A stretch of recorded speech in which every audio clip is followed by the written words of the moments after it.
सर्वांना नमस्कार. आपलं सर्वांचं स्वागत आहे इंडियन समर्थ फार्मर यूट्यूब चॅनलमध्ये. आपण आपल्या यूट्यूब चॅनलवर या सायकल कोळप्याच्या नांगराचे बरेच व्हिडिओ अपलोड केलेले आहेत. म्हणजे बऱ्याच वेळेला तुम्ही हे बघितलेलं पण आहे. पण आता काय होतं आहे की प्रत्येक वेळेला ते बघणं किंवा हे होणं ह्याच्यापेक्षा काय आहे, हा फक्त नांगर पण आपण आपल्या सायकल कोळप्याला जोडू शकतो. प्रत्येकाच्या सायकल कोळप्याला काय राहतं, 2 पट्ट्या राहतात. एक मागली पट्टी तुमच्या आडवी फासीच्या असत्या आणि 3 फणाचं पुढच्या बाजूचे असते. असं हे पुढच्या बाजूला बसतं, हे मागच्या बाजूला बसतं.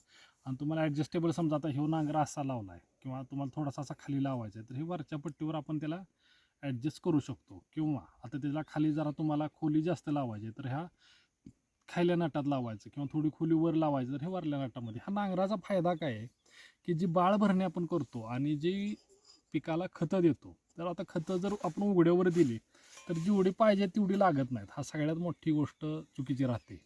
त्यामुळं आपण ती जर माती आड दिली तर 100% खतं चांगली लागतात. आता माती आड देताना थोडा त्रास होतो, पण शेवटी त्रास होणं आणि खतं लागणं ह्याच्यामध्ये गॅप बराच आहे. कारण प्रत्येक खत जर आता बैल जर आपल्या 2,000च्या वर सगळी पोती गेली, त्यामुळे एवढ्या खर्चाला जर आपल्याला थोडं नांगरानं साह्यानं किंवा तुम्ही सायकल कोळप्यानं किंवा तुमच्या कशानंही ते फक्त खतं मातीआड द्यायला पाहिजे. तर ह्याच्यासाठी आपण हे जो सायकल कोळप्याचा नांगर आहे ना, हा परफेक्ट काम करतोय. म्हणजे मला वाटतं बऱ्यापैकी महाराष्ट्रातल्या बऱ्याच शेतकऱ्यांच्याकडं हे अवेलेबल पण आहे.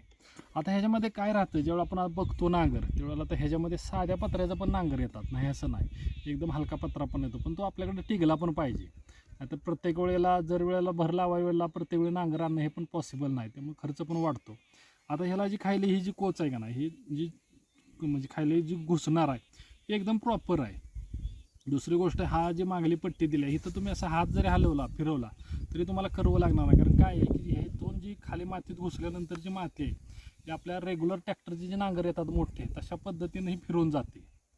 ह्याला जर त्या सायकल कोळप्याला तुम्हाला जर पुढं जर ओढा एखादा जर माणूस असला ना, तर ह्या नांगराच्या वरनं माती पडते, इतके नांगर तो चांगला लागतो. त्याच्यामुळे आपण आपल्या रेग्युलर सायकल कोळप्याला सुद्धा हा नांगर तुम्ही बसवू शकता आणि वापरू शकता.